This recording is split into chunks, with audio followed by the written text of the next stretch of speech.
again. Action.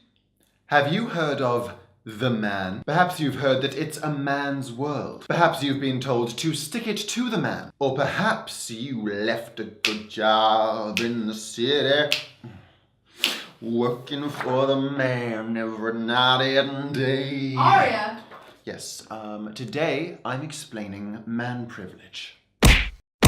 To understand why I'm using the term man privilege and not male privilege, click here and here, watch these two videos, and then come back. I won't go anywhere, I promise. Well done, and welcome back.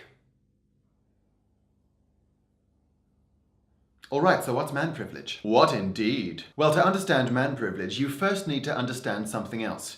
Patriarchy. Basically, patriarchy means dominated by men, and we live in a patriarchal society. I mean, not officially, of course. There is no law that states men are better than women. But, for example, when you look at a list of presidents and prime ministers around the world, or a list of Nobel Prize winners, or a list of deities, prophets, and figureheads in many of the world's major religions, you'll see that historically men have held much more power, prestige, and status, which is the definition of a patriarchal society. Thanks, history, you little bastard. But now, to fully understand man privilege, there's another term you need to know. Traditional gender... Stop it! Traditional gender roles are the ideas that men should be leaders and breadwinners, and women should be housekeepers and baby raisers. The man is active and the woman is passive. The man is the provider, the woman is the receiver. The man is independent and the woman is dependent on the man. And for most of recent history, these roles have been seen as normal. My favorite word. Now, traditional gender roles combined with patriarchy has resulted in man privilege. Let's look at some examples. Example 1. Lineage. In a traditional marriage, the woman takes the man's last name, and it is the man's last name that is given to any bibbies. Example 2. Sports. In sports, the words cricket, soccer, and rugby actually refer to men's cricket, soccer, and rugby, while the women's equivalent is specifically labeled women's. So men are normalized. Man privilege. Example 3. Money.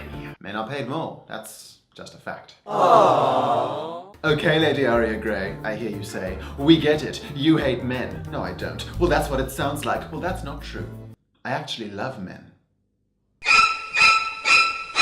But traditional gender roles do perpetuate man privilege, which is not a good thing. It's not good for men either, because it creates a warped, unhealthy image of what it is to be a real man. This is called toxic masculinity. Yes, sis, man! Toxic masculinity is the idea that in order to be a real man, men must be strong, unemotional, sexually aggressive, and violent. This perception of manliness is responsible for very many men having a very unhealthy relationship with their own gender. As a result, they develop insecurities, and to overcome these insecurities, they overcompensate by behaving violently, suppressing their emotions, raping people, committing mass shootings, buying stupid cars, or by feeling emasculated because they have tiny hands. Mr. Trump, the problem is not your tiny hands. The problem is the fact that you think that admitting your hands are tiny is a sign of weakness. And that's toxic masculinity. So what have we learned so far? We've learned that our patriarchal society blindly encourages traditional gender roles, which results in man privilege and promotes the ideals of toxic masculinity. Yucky. So how do we fix this problem?